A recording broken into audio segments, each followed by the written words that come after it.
Baik, sebelumnya perkenalkan nama saya Hikmah Dwi Sulistioningsi, NIM 175-199. Kali ini kita akan membahas tentang reksadana konvensional versus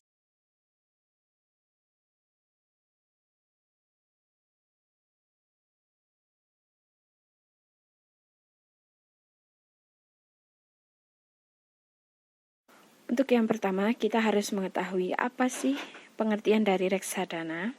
Reksadana adalah kumpulan orang-orang yang memiliki kegiatan untuk berinvestasi pada perusahaan besar, namun tidak memiliki cukup modal untuk berinvestasi atas nama pribadi.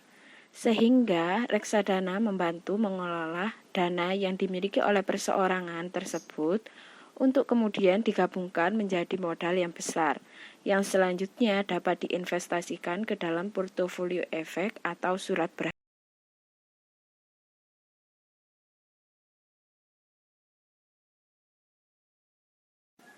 Kemudian, apa sih reksadana syariah? Reksadana syariah adalah lembaga yang mengelola dan kebijakan investasinya mengacu pada syariat Islam. Misalnya, tidak menginvestasikan pada saham-saham atau obligasi dari perusahaan yang mengelola atau produknya bertentangan.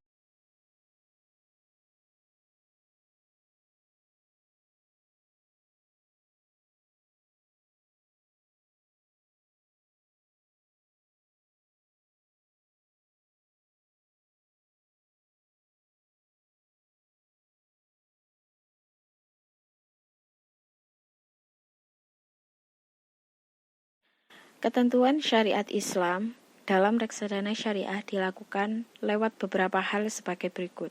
Yang pertama, akad antara pemilik modal, Rob Al-Mal, dengan manajer investasi, Amil, adalah mudharabah.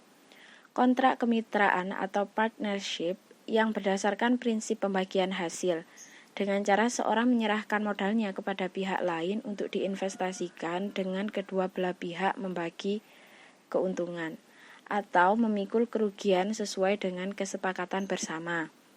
Yang kedua, pemilihan dan pelaksanaan investasi.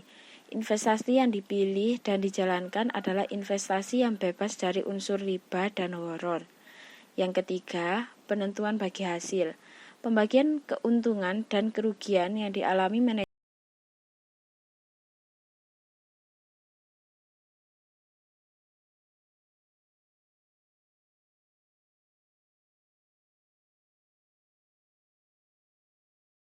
Dalam reksadana syariah terkandung 6 unsur utama, yaitu pertama, modal atau Rob Al-Mal.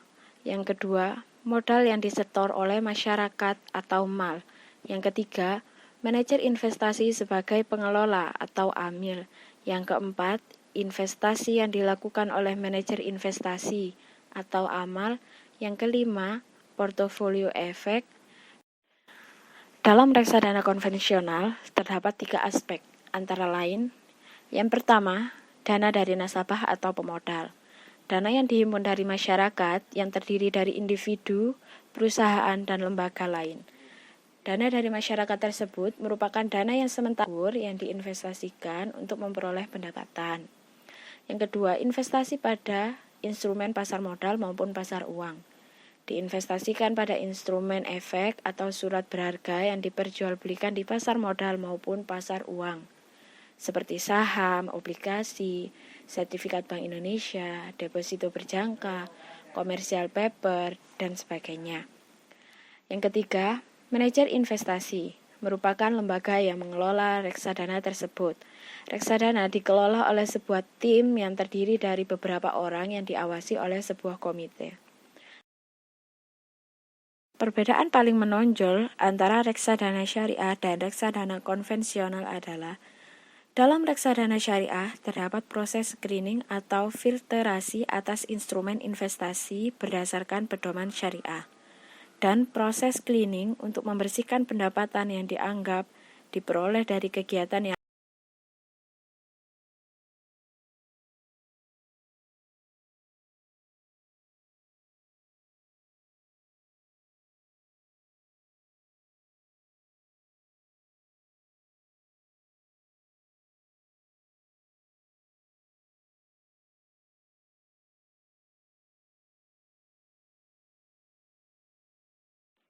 Adapun perbedaan lain dari reksadana syariah maupun reksadana konvensional, yaitu yang pertama, tujuan investasi pada reksadana syariah yaitu tidak semata-mata return, tapi juga SRI atau Social Responsible Investment.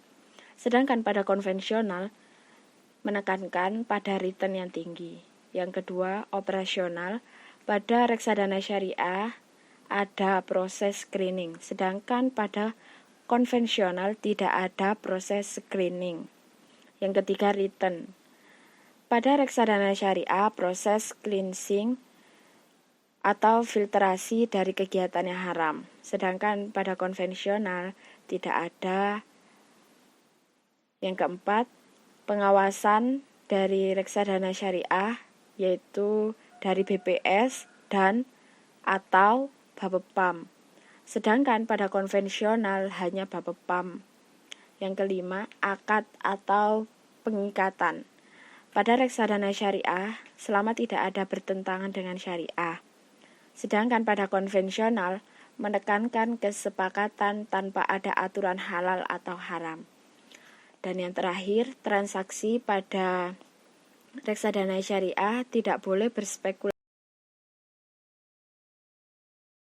Adapun persamaan antara reksadana syariah dan reksadana konvensional antara lain, yang pertama, reksadana syariah dan konvensional sama-sama memiliki manajer sebagai pengelola investasi.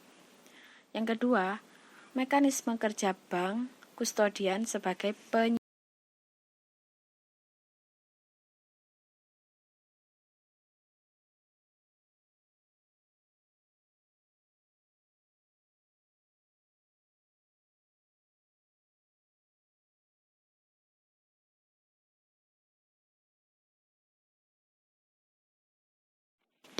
Mekanisme berinvestasi di reksadana adalah sebagai berikut. Yang pertama, para investor yang memiliki dana namun tidak mengerti cara berinvestasi ataupun tidak bisa menentukan pilihan investasi yang tepat untuk dananya. Mereka bergabung pada perusahaan reksadana. Yang kedua, oleh perusahaan reksadana ditunjukkan manajer investasi yang nantinya dapat mewakili para investor untuk memilih investasi tepat terhadap dana yang dimiliki investor. Yang ketiga, investasi dilakukan pada portofolio efek. Dalam hal ini, efek dapat berupa saham, obligasi, ataupun pasar uang yang dapat diperoleh langsung pada perusahaan emiten yang memiliki pemerintah atau swasta atau melalui pasar modal dan pasar uang.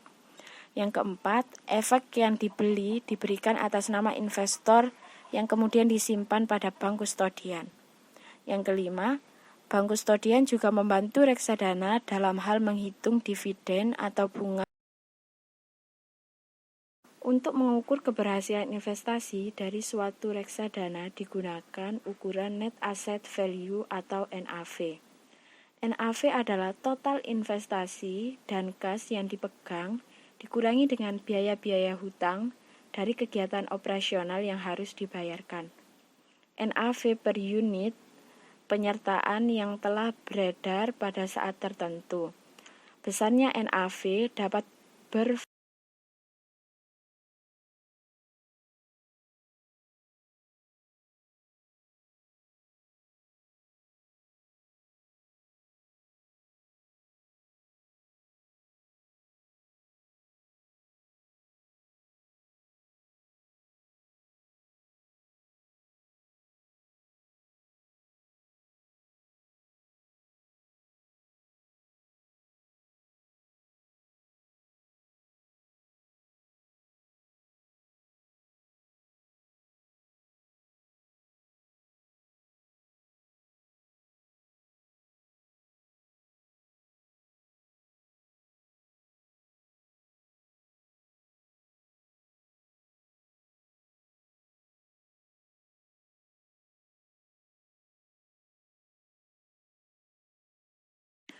Sekian dari saya, semoga apa yang telah saya sampaikan dapat bermanfaat untuk kita semua.